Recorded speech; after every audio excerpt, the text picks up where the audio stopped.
Hello friends, welcome to my YouTube channel Balaji KD education. My name is Kaushal Dubey और मैं आप लोगों के लिए time and work lecture series लेके आया हूँ। ये लेक्चर सीरीज़ हम स्टार्ट कर रहे हैं। इसमें हम time and work related basic concepts को समझेंगे और इस पर्टिकुलर वीडियो में हम टाइप 1 प्रॉब्लम्स को देखेंगे कि जब इस टाइप के क्वेश्चंस आते हैं तो उसको कैसे सॉल्व करना है। So without wasting any time let's start this video. So time and work related problems में सबसे पहले हमको ये देखना है, हम 3 पैरामीटर्स को लेकर चल रहे हैं अभी के लिए, work time and efficiency. Work time और एफिशिएंसी के बीच में क्या रिलेशन होता है? तो work is nothing but time into efficiency. Work क्या होता है? टाइम इनटू एफिशिएंसी होता है। अब आप पूछोगे कि एफिशिएंसी क्या होती है, तो efficiency is nothing but 1 day of work. Efficiency क्या है? 1 डे ऑफ वर्क। एक दिन में कितना काम हो रहा है उसको हम एफिशिएंसी कहते हैं। अगर क्वेश्चंस में आवर के टर्म्स में बात हो रही है तो ये हो जाएगा 1 आवर ऑफ वर्क, या अगर मिनट्स के टर्म में बात हो रही है तो ये हो जाएगा 1 मिनट ऑफ वर्क। जिस भी टर्म्स में बात हो रही है उसका 1 यूनिट निकाल लो, दैट विल बी एफिशिएंसी। और जब आप उसको टोटल टाइम से मल्टीप्लाई कर दोगे तो you will get the total work. Now questions को सॉल्व करते वक्त सबसे पहले ये ज़रूरी होगा कि हमको अगर वर्क नहीं दे रखा है तो वर्क को हमें कोई चीज़ लेट करनी होगी। सो लेट एनी नंबर, ठीक है। वर्क को आप कोई भी नंबर लेट कर सकते हो। और दूसरा, हमें ट्राई करना होगा एफिशिएंसी निकालने का। अगर हमारे पास एफिशिएंसी निकल जाएगा तो क्वेश्चन को सॉल्व करना ईजी हो जाएगा। तो इन दो चीज़ों का हम ध्यान रखेंगे, एक वर्क नहीं दे रखा है तो लेट एनी नंबर, और दूसरा कि एफिशिएंसी निकालने का ट्राई करना है ताकि हम आगे क्वेश्चंस को सॉल्व कर पाए। तो एक क्वेश्चन देखते हैं और उसकी मदद से हम ट्राई करते हैं चीज़ों को समझने का। क्वेश्चन है, A can complete a work in 10 days and B can complete the work in 15 days. In what time they together can complete the work? A 10 दिन में काम को कर लेता है और B को वो उस काम को करने में 15 दिन लगते हैं। तो जब A और B दोनों साथ में काम करेंगे तो वो उस काम को कितने टाइम में कंप्लीट कर पाएंगे, ये हमको बताना है। अब जिनको ये चीज़ें आती हैं वो माइंड में काफ़ी जल्दी इस चीज़ को कैलकुलेट कर लेंगे, but for beginners I would suggest कि जिस तरीके से मैं लिख के सॉल्व कर रहा हूँ आप उसी तरीके से लिखें, उसी तरीके से इस चीज़ को सॉल्व करें। जैसे जैसे आप जितना ज़्यादा प्रैक्टिस करेंगे देन आपको इस तरीके से लिखने की ज़रूरत नहीं पड़ेगी, आप माइंड में ईजिली कैलकुलेट कर पाएंगे। बट अभी के लिए आई वुड सजेस्ट कि आप इस तरीके से लिख के सॉल्व करें। तो यहाँ पे दो लोगों की बात हो रही है, ए और बी की। यहाँ पे मैं टाइम लिखूंगा, यहाँ वर्क, और यहाँ पे एफिशिएंसी। ए कितने दिन में काम को कंप्लीट कर रहा है? 10 डेज में। बी 15 दिन में। अब कितने काम को कर रहा है वो हमको नहीं पता, तो हमको वर्क को लेट करना पड़ेगा कुछ। तो अब वर्क को आप कोई भी नंबर लेट कर सकते हो, 5, 10, 15, anything.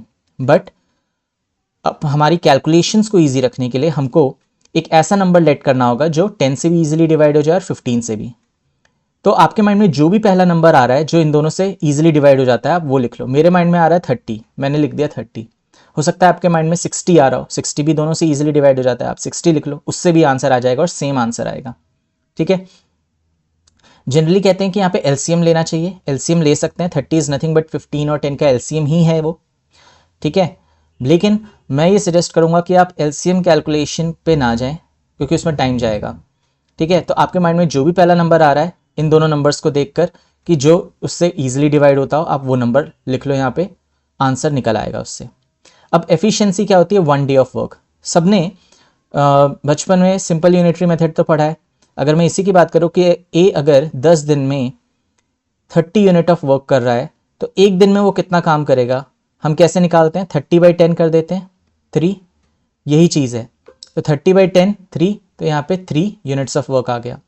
B 30 units of work कर रहा है 15 डेज में, तो एक दिन में कितना करेगा? 30/15 दैट इज 2, तो यहाँ पे 2 आ गया। अब a प्लस बी की मेरे को कंबाइंड एफिशिएंसी मिल सकती है, 3 + 2 5, यानी कि अगर a और b साथ में काम करते हैं तो एक दिन में 5 यूनिट्स ऑफ वर्क कंप्लीट करते हैं। लेकिन कंप्लीट कितना करना है? 30 यूनिट्स ऑफ वर्क कंप्लीट करना है। इस 30 यूनिट्स ऑफ वर्क को अगर वो 5 की एफिशिएंसी से काम करता है तो कितना टाइम लग जाएगा कंप्लीट करने में? 6 डेज लग जाएंगे उसको कंप्लीट करने में। हो सकता है कईयों के मन में कंफ्यूजन आ रहा हो कि 30/5 क्यों किया। तो देखो मैंने कहा था कि वर्क जो होता है वो होता है टाइम इनटू एफिशिएंसी। तो अगर मेरे को टाइम निकालना है तो उसके लिए मैं क्या करूँगा, वर्क को एफिशिएंसी से डिवाइड करूँगा, वही किया है, 30 को 5 से डिवाइड कर दिया। अगर फॉर्मूला याद नहीं रहता है, फॉर्मूले से नहीं जाना है, तो सिंपल यूनिटरी मेथड अप्लाई कर लो कि 5 यूनिट्स ऑफ वर्क जो है वो एक दिन में कर रहा है, तो 1 यूनिट ऑफ वर्क वो कितने डेज में करेगा, 1/5 डे में। तो 30 यूनिट्स ऑफ वर्क वो कितने दिन में करेगा, 1/5 इंटू 30। तो ये कितना आ जाएगा, 6 डेज आ जाएंगे। ऐसे कर लो अगर फॉर्मूले से नहीं जाना है तो। सो ये टाइप 1 प्रॉब्लम है, इसमें ज़्यादा वेरिएशन मतलब ज़्यादा घुमाएगा नहीं आपको, हो सकता है थोड़ा बहुत वेरिएशन कर दे। इसमें 2 लोगों की बात कर रहा है, एक और को इंट्रोड्यूस कर दे, सी को इंट्रोड्यूस कर दे कि सी 20 दिन में काम को कंप्लीट कर रहा है, ए 10 दिन में, बी 15 दिन में। अब तीनों जब साथ में मिलकर काम करते हैं तो कितना टाइम लगेगा, ठीक है।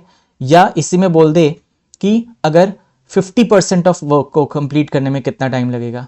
अगर मैं ए और बी इसी क्वेश्चन में अगर बात करूँ 50% ऑफ वर्क, तो 50% ऑफ वर्क देखो क्या होगा, टोटल वर्क था मेरा 30, जो टोटल होता है वो क्या होता है, 100% होता है फुल वर्क, ठीक है। तो 30 वर्क था टोटल जो हमने लिया था, दैट इज 100%। अगर वो पूछ रहा होता कि 50% काम कब कंप्लीट होगा, तो 50% क्या होगा, जस्ट इसका आधा 15, ठीक है। तब उस केस में हमारा जो टाइम आता, क्योंकि 50% वर्क के लिए पूछ रहा है, तो 50% वर्क है हमारा 15 और एफिशिएंसी है हमारी 5, तो जस्ट इसका आधा हो जाता 3 डेज। तो 50% ऑफ वर्क 3 डेज में कंप्लीट हो रहा होता। तो क्वेश्चन में किसी भी तरीके से पूछ सकता है, लेकिन क्वेश्चन का पैटर्न यही रहेगा टाइप 1 में कि जहाँ पे आपको हर एक मेंबर का इंडिविजुअल टाइम पता होगा कि इतने दिन में काम को वो कंप्लीट करा है, एंड देन जब कंबाइंडली वो काम करते हैं तो वो कितना टाइम लेगा काम को कंप्लीट करने में, ठीक है। तो ये टाइप 1 प्रॉब्लम्स थी, एंड नेक्स्ट वीडियो में हम टाइप 2 प्रॉब्लम्स को देखेंगे कि उसको कैसे सॉल्व किया जाता है। So thank you for watching this video. अगर आपको ये वीडियो अच्छी लगी हो तो please do like, share and subscribe, and bell icon को दबाना मत भूलिएगा, जिससे आपको मेरे आगे आने वाली वीडियोस की नोटिफिकेशंस मिलती रहे। Till then, goodbye and take care.